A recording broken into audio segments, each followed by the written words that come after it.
এপিসোডের শুরুতে আমাদের স্পিড দেশের রাজ্যে দেখানো হয়, যেখানে আমাদের জুয়ান এর খারাপ সাইডে বলে, যার নাম জুন কিনহ্যাম, আগের জন্মের মানে আমাদের মকিং এর প্রেমিকা। সে অপেক্ষা করছিল মকিং এর আর বলছিল সেদিন আমাকে সেখান থেকে যেতে দানব রাজা দেখে ফেলেছিল। দানব রাজা তার দাসীর কাছে জিজ্ঞাসা করে সু কিনহ্যাম এর ব্যাপারে। তার দাসী তাকে বলে তার লাভারের জন্য অপেক্ষা করছে, কিন্তু সে বলে তার লাভার তাকে মেরে ফেলেছে, যে কারণে প্রতিশোধ নেওয়ার জন্য সে পুনরায় জীবিত হওয়ার চেষ্টা করছে। তাকে সে অনেক ভালোবাসে, কিন্তু প্রতিশোধ নিতে চায়। এটি শুনে দানব রাজা অনেক খুশি হয়, তার কাছে যেয়ে বলে তুমি কি পুনরায় জীবিত হতে চাও? সে যদি এখানে চলে আসে তুমি কি করবে? সু কিনহ্যাম বলে আমি তাকে জিজ্ঞাসা করবো সে এরকমটা কেন করলো। দানব রাজা বলে সে যদি তোমাকে আবারও মেরে ফেলে তখন তুমি কি করবে? সু কিনহ্যাম বলে আমি তাকে মেরে ফেলবো, যে কষ্ট আমাকে দিয়েছে আমি তাকে দিব। আর সে কথা বলতে বলতে অনেক কান্না করছিল। দানব রাজা তার সৌন্দর্য দেখে তাকে ভালোবেসে ফেলে। দানব রাজা বলে ঠিক আছে, আমি তোমাকে সাহায্য করব। মন থেকে তাকে খাওয়ার জন্য একটি শিশি বের করে দেয় আর এটি খেয়ে নাও, কিন্তু এই শিশি খাওয়ার পরে তুমি দ্বিতীয়বার জন্ম নেওয়ার সময় তোমার সবকিছু মনে থাকবে। সে বলে আমি এই শিশির ওষুধ খেয়ে ফেললে আমি তার কাছে যেতে পারবো। দানব রাজা বলে কিন্তু আমার একটি শর্ত আছে, যখনই তোমার প্রতিশোধ নেওয়া শেষ হবে কিংবা তুমি প্রতিশোধ না নাও তবে আমার কাছে ফিরে চলে আসবে আর তুমি আমাকে বিয়ে করবে। যার উপরে সু কিনহ্যাম রাজি হয়ে যায়। দানব রাজা এতে অনেক খুশি হয়। সিন চেঞ্জ হয়। সিন সেখান থেকে শুরু হয়। মকিং সু কিনহ্যামকে জড়িয়ে রেখেছিল। সে যখন বুঝতে পারে এটি মকিং তখন তাকে মারার জন্য তার নখগুলো বের করে রাখে এবং তাকে মারার চেষ্টা করে। তখনই সে বলে হয়তো তুমি ভুল মানুষকে জড়িয়ে ধরে রেখেছ। যার উপরে মকিং বলে হ্যাঁ আমি হয়তো ভুল মানুষটিকে জড়িয়ে ধরে ফেলেছিলাম, আর বলে হ্যাঁ সেই তুমি হতে পারবে না। এটি বলে সে অনেক স্যাড হয়ে যায়।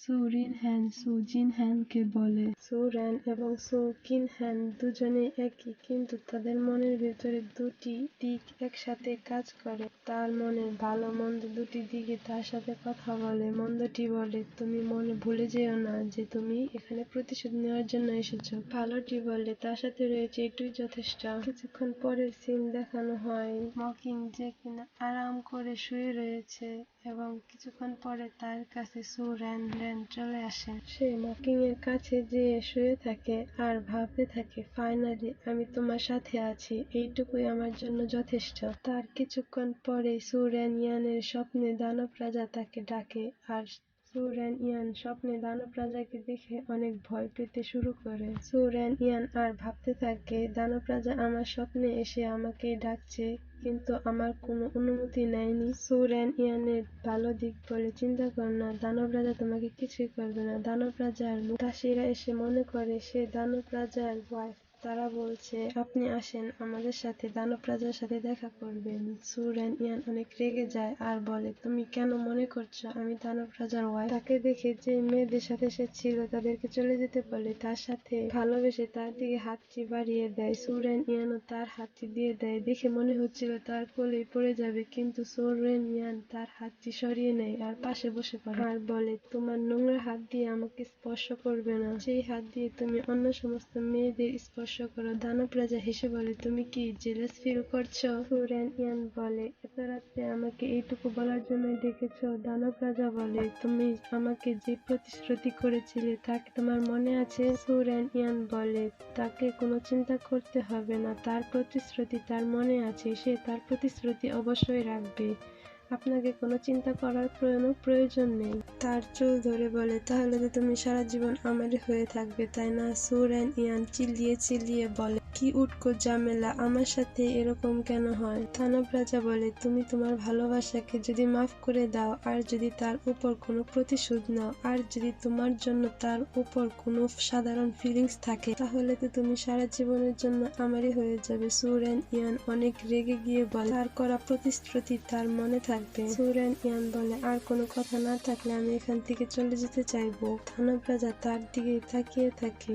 সিন চেঞ্জ হয় আর আমাদেরকে সুরেন ইয়ানের বিড়াল স্পিরিট দেখানো হয়। সে ঘুমের মধ্যে বকবক করছিল আর বলছিল, এরপরে থেকে আমাকে যদি কেউ কোনো কিছু খেতে দেয় আমি এত তাড়াতাড়ি খেয়ে নেব না। সেই বেদবটির জন্য আমার ভেতরে 2 রকমেরই ব্যবহার রয়েছে। এই বলে সে নখ দিয়ে আঁচড় করতে থাকে। মকিং এর লেগে যায় আর তাকে উল্টো করে ধরে রেখে বলে, তোমার সাহস কি করে হলো আমার ঘুম নষ্ট করার? চিৎকার করে বাড়ি থেকে বের হয়ে যেতে বলে। নেক্সট সিনে মকিং অনেক ভালোবেসে সুরেন ইয়ানকে বাই বলে অফিসের দিকে চলে যাচ্ছে। নেক্সট সিনে আমরা দেখতে পাই সুরেন ইয়ান নিজে নিজে কল্পনা করছিল আর মনে মনে হাসছিল। মকিং সুরেন ইয়ানের হাতটি দিতে বলে। সে অনেক ভয় পেয়ে যায়। মকিং তার হাত নিয়ে একটি পাসওয়ার্ড লেখে আর বলে, তোমার যদি কোনো কিছু দরকার হয় তাহলে তুমি নিয়ে এসো, কারণ এটি দরজার পাসওয়ার্ড। সুরেন ইয়ান অনেক খুশি হয় আর লজ্জা পেতে থাকে কারণ মকিং তার হাত ধরেছে। মকিং চলে যায় কিন্তু সুরেন ইয়ান অনেক খুশি হয় এবং লজ্জা পেতে থাকে কারণ মকিং তার হাত ধরেছে আর সব জিনিসকে ছুঁয়ে ছুঁয়ে বলছে, এটি মকিং এর সোফা, এটি মকিং এর টিভি, আর সব জিনিসকে ছুঁয়ে ছুঁয়ে দেখছে। সুরেন ইয়ান ভাবছিল আর অনেক খুশি হচ্ছিল। সে ভাবছিল যে মকিং তার জন্য কত কিছু কেনাকাটা করেছে। মকিং তার জন্য কত কিছু কেনাকাটা করে তার জন্য চিন্তা ভাবনা করে। তার জন্য 80,000 টাকা খরচ করেছে। কেউ কারোর জন্য এত টাকা খরচ করবে না, তাই না? কিছুক্ষণ পরে তার খিদে পায় আর সে পুরো ঘরে খাবার খুঁজতে থাকে। খাবার খুঁজতে খুঁজতে অস্থির হয়ে পড়ে কিন্তু সে কোনো খাবার পায় না এবং কি বাড়ির অবস্থাও খারাপ করে ফেলে। সব প্লেট বাটি সে ভেঙে ফেলে। মকিং সে শান্তিমতো নিজের কাজ করছিল। এইদিকে সুরেন ইয়ান পুরো বাড়ি খুঁজেও কোনো খাবার পায় না। তাই সে মনে করে বাহিরে থেকে খাবার খেয়ে আসলে কেমন হয়, কিন্তু সে দরজা যাওয়ার পরে পাসওয়ার্ডটি মনে করছে না কারণ তার মন তো পাসওয়ার্ডের দিকে ছিল না। তাই সে পাসওয়ার্ডটি মনেই নেই এবং দরজা পিটতে থাকে। দরজায় বসে মকিং এর জন্য অপেক্ষা করছিল। দ্বিতীয় দিকে মকিং মনে করে অনেক সময় হয়ে গেছে, বাড়িতে তার জন্য ছোট ক্যাট অপেক্ষা করছে, তার এখন বাড়ি চলে যাওয়া উচিত। বাড়ি পৌঁছে বাড়ির এই অবস্থা দেখে সে অনেক রেগে যায় আর কোনো মতে নিজেকে ঠান্ডা করে আর বিড়ালটিকে খুঁজতে থাকে আর বলতে থাকে, স্টুপিড বিড়াল কোথায়? তাকে খাবারের পিছনে পায়। সে আধা মরার মতো হয়ে পড়েছিল। তা দেখে মকিং অনেক ভয় পেয়ে যায়। সে জিজ্ঞাসা করে, তোমার এই অবস্থা কি করে হলো? অবশেষে মকিং চলে এসেছে। মকিং জিজ্ঞাসা করে, কি হয়েছে? সুরেন ইয়ান বলে, তুমি না এখন না আসলে আমি তো মরেই যেতাম খিদের জ্বালায়। মকিং রেগে যায়, অনেক কষ্ট করে রাগটা শান্ত করে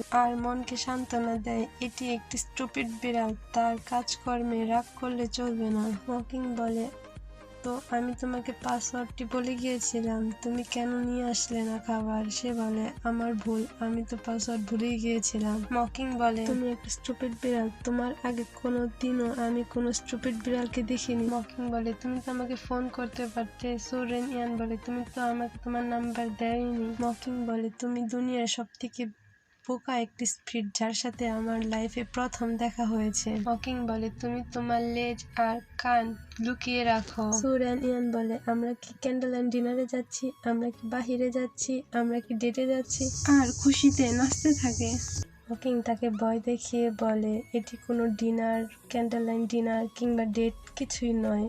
তোমার খিদে পেয়েছে তাই তোমাকে খাওয়াতে বাহিরে নিয়ে যাচ্ছি। কোনো উল্টোপাল্টা কাজ যদি তুমি করেছো তবে সেখান থেকে ধাক্কা দিয়ে বের করে দেব তোমাকে। সুরেন ইয়ান বলে সে কোনো দুষ্টুমি করবে না। তা বলে সে পিছন পিছন যেতে থাকে। মকিং একটি রেস্টুরেন্টে আসে। ওয়েটার তাকে ক্যাফে দিয়ে চলে যায়। সুরেন ইয়ান মাছের সাথে খেলতে শুরু করে। তখনই তার কান বের হয়ে আসে। মকিং তা দেখে ফেলে। তাকে কানটি লুকাতে বলবে তার আগেই সার্ভেন্টটি চলে আসে খাবার নিয়ে, কিন্তু সুরেন ইয়ানের কান দেখে অনেক ভয় পেয়ে যায়।